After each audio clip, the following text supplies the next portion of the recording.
நீங்கள் இது மாதிரி அரிஞ்சு வச்சிங்கன்னா போதும். பச்சை மிளகாயை சிறுவ நுணுக்கி வச்சுட்டா அந்த பச்சை மிளகா கலந்து தான் அந்த காரம் வந்து கொடுக்கும். ஆக்சுவலாக சொரக்காயில் வந்து ஒரு சப்புன்னு இருக்கும், லைட்டாக காரம் வேணும். அதனால் வந்து பச்சை மிளகாயை வந்து அரைச்சி ஊற்ற முடியாது, இது மாதிரி சின்னதாக போட்டுலாம். குழந்தைங்க வேணும்னா அதை லைட்டாக எடுத்துடலாம். இது 2 பேர் 2 குழந்தைங்க உள்ளவங்களுக்கு போதுமானது.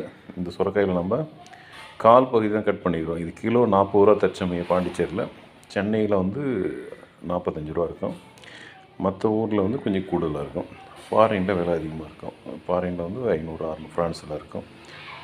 இதை தினந்தோறும் நம்ம இது மாதிரி 4 பஜ்ஜி சாப்பிட்டாலே போதும், தொப்பை அழகாக குறைஞ்சிரும். இதுக்காக நிறைய மெனக்கெடலாம் தேவையில்ல, பிபி சுகரும் குறைஞ்சிரும்.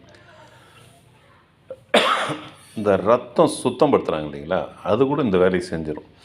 இதை உண்மையிலே சாப்பிட்லாம், பெண்கள் சாப்பிட்லாம். பெண்கள் வந்து பார்த்திங்கனாக்கா இந்த வயிற்றில் இருக்கிற கழிவுகள் எடுத்துடும். அவங்க வந்து பெண்கள் வந்து தெய்வம் தான், ஏன்னா குழந்தைகள் பெற்றெடுக்கிறாங்க இல்லையா, அவங்களுக்கான ஒரு அருமருந்து இது சுரக்காய். அதை ஒரு நாள் சுரக்காய் பொரியல், சுரக்காய் கூட்டு, ஒரு நாள் இது மாதிரி பஜ்ஜி செய்யலாம். கருவாட்டு குழம்பு வைக்கும்போது கூட இந்த சுரக்காயை அரிஞ்சு போட்டுக்கலாம். எல்லாத்துலேயுமே ஒரு பீஸ் போட்டுக்கலாம், அதனால் எந்த கெடுதலும் கிடையாது. இது சாப்பிடலாம், பெண்கள் அதிகமாக சாப்பிட்லாம். தெய்வம் தான் இருந்தாலும் அவங்க ஜெயலலிதா மாதிரி ரொம்ப கொடுமையானவங்களாம் இன்னும் ஜாக்கிரதையாக இருக்கலாம். நன்றி. நாம் இப்போ பச்சை மாவு கலந்து இதை பஜ்ஜி சுட போகிறோம். இது பாண்டிச்சேரியின் சுரக்காய் பஜ்ஜி.